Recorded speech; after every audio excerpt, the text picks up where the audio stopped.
over the last 6 or 7 decades, we've increasingly come to realize that the world as it's structured politically, socially, economically, was designed for a fairly narrow range of human beings and wasn't ideally designed to be easily accessed for other human beings. So equity, diversity, and inclusion, that work is intended to examine those systems and to assess the way in which we need to amend them, adjust them, dismantle them, rebuild them, so that a much wider range of human beings can flourish in our society, and that would include at the University of Alberta.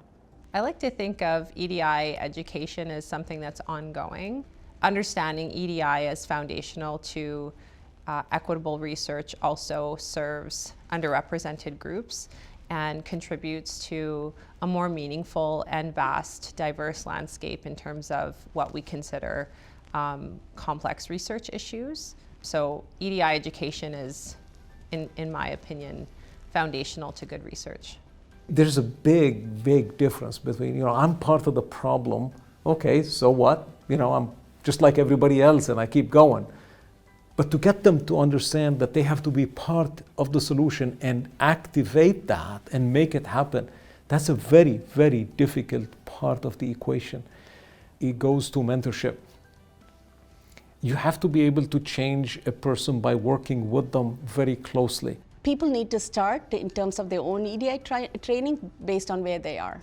If there's opportunity for awareness and education and knowledge gain, that is where they need to start. If they're interested in deliberate action, there's a number of things one can do.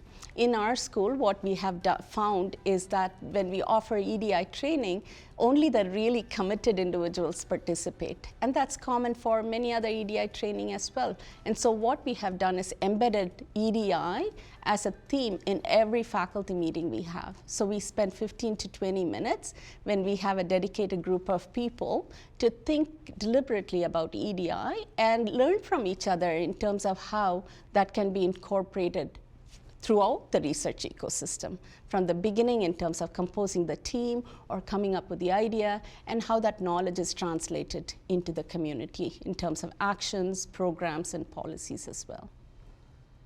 I think it's really important for employers and institutions to look at EDI as necessary components to good research.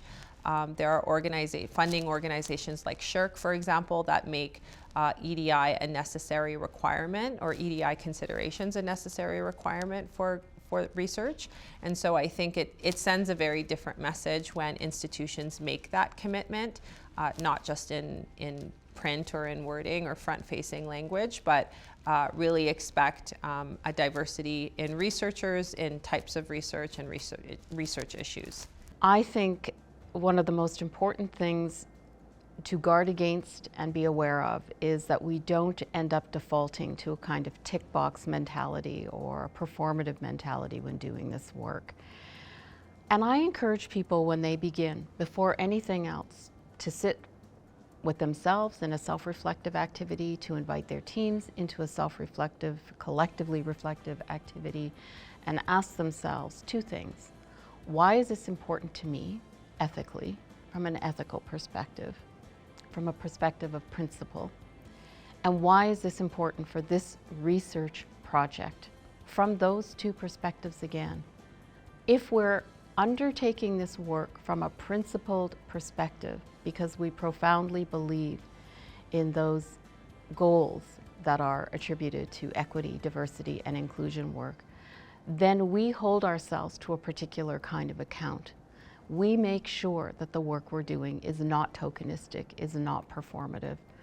We are checking in with ourselves, we're holding ourselves to account, we're asking other people to hold ourselves to account every step of the way to ask, are we really doing this in a good way or not?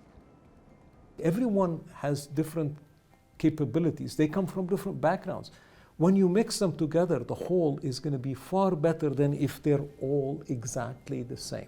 Actual good EDI approaches can make you a far better research team. It produces better results for you. Truthfully, it does. I think it's probably an impossible task for the human species to reach perfect justice. And really, equity work is about justice. I hope that 3 generations from now, maybe we have achieved some sort of perfect kind of justice. But if we haven't, that doesn't excuse us from continuing to try. At least that's what I'm committed to. And I think many of us who take this work very seriously understand that it is the work of generations. And nonetheless, we must keep going. EDI, people have to start from where they are in terms of incorporating inclusion in ways that are meaningful to the diverse population that we serve. We can also reach a point where we can become complacent, thinking that we have reached a saturation point, and it never is. So I think deliberate thought and attention to be placed in thinking about research inclusivity, even if you feel that you're in a really good place. There's always things to learn and improve upon, and that's how science develops. Like, you learn from those building blocks to make it better, and science never stops, and so does EDI. It's a continuous journey in terms of the contemporary learning, correcting the historic wrongs, and setting the future for a brighter future for all.